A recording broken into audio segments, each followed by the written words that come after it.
ay rated SPG. Striktong patnubay at gabay ng magulang ang kailangan. Maaaring may masiselang tema, lengguwahe, karahasan, sexual, horror o droga na hindi angkop sa mga bata. Talaga namang bulilyaso kung bulilyaso ang nangyaring misyon nila Samantha matapos ngang masunog ang kanilang misyon dahil sa kagagawan nga nitong si Sebastian. Sinabi lang naman ni Sebastian sa pagtatalo nga ni Gabo at Samantha ay umikse na nga itong si Seb na para bang nobyo na ni Sam. Agad niyang tinutukan ng baril ang gigil na si Gabo dahil sa pagkikita nga nila nitong si Samantha.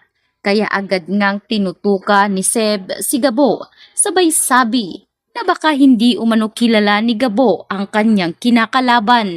Miyembro umano siya nitong NCIA.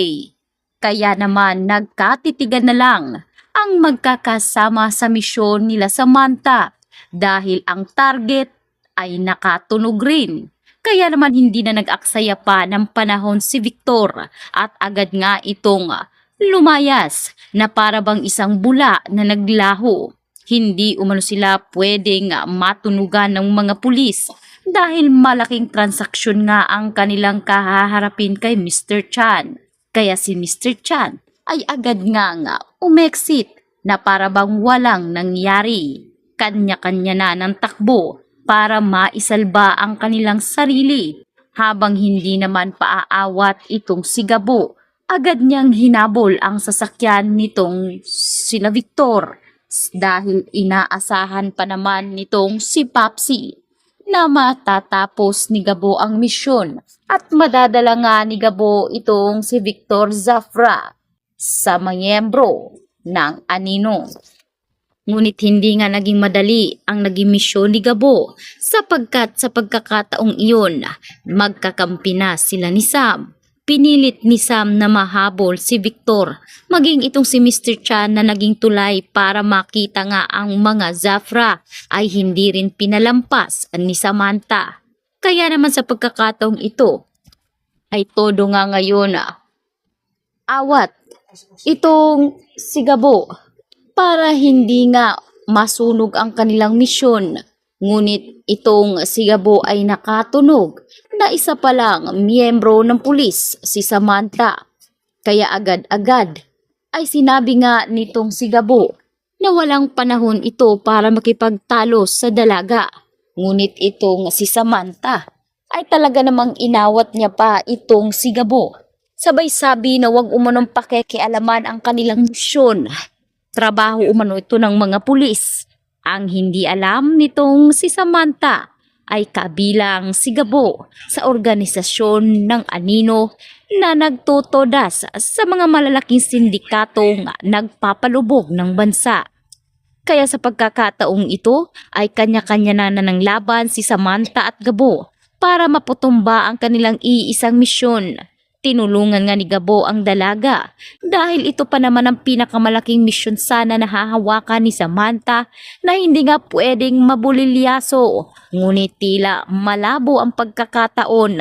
Tagilid ang misyon dahil sa ginawa nga nitong si Sebastian sa pagpapasikat na ayaw nga nitong madeskartihan ng ibang lalaki, itong si Samantha. Kaya agad na ngayong sinabi ni Samantha sa kanyang mga kasama na kailangan niya ng rumispondi dahil talaga namang walang mapapala ang kanilang misyon dahil kasalanan ni Sebastian. Kaya si Sebastian ngayon ay talaga namang sising-sisi na para bang ito na ang pinakahuling trabahong makukuha niya. Kaya naman sa huli ay talagang hindi nila nahabol itong si Victor Zafra.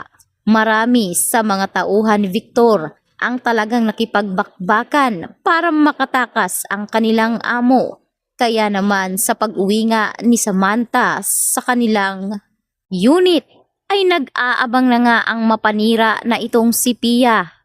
Tinanong ni Pia kung kumusta ang misyon. Subalit anya ni Samantha, bulilyaso at natakasan sila.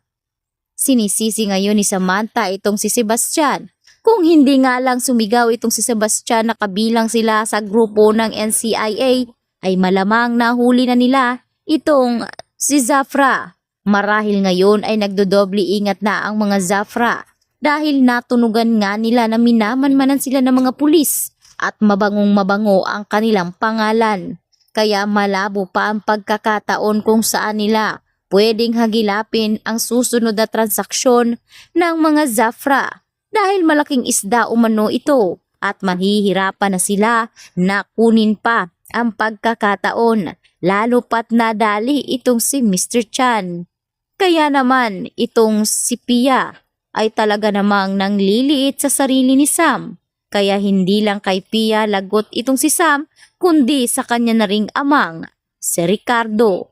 Sa pagdating nga ni Sam sa kanilang tahanan ay binungaran agad siya ni Ricardo na walang-wala talaga itong si Sam sa kanyang mga trabaho noon sapagkat hindi na umano pinapaabot ni Ricardo ng matagal ang kanyang misyon at tinatapos niya ito ng maaga.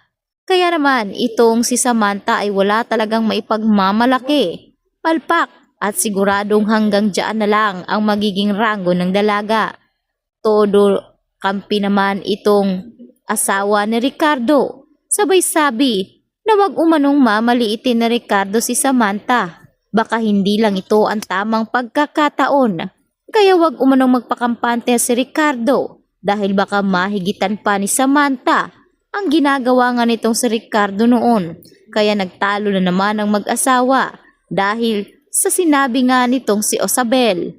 Ngunit ang malaking katanungan dito ay kung bakit ganoon na lamang katindi ang galit ni Ricardo kay Samantha at bakit iba ang pagiging trato ni Ricardo kay Samantha kesa sa kapatid nito. Kaya iyan ang ating pakakatutukan. Dito rin natin malalaman kung ano nga ba ang magiging sitwasyon ngayon ni Gabo. Kung makukuha niya nga ba ang 100,000 para sa ipaimpang o-opera sa kanyang amang si Mang Rudy. Kaya naman dito ay kinausap nga ni Tatang itong si Gabo at may iniabot na nga itong sobre. Ngunit hindi ito matatanggap umano ni Gabo lalo't hindi niya umano natapos ang kanyang misyon. Ganun pa man ay ipinaliwanag ni Tatang na hindi ganoon kadali hulihin ng isang napakalaking sindikato.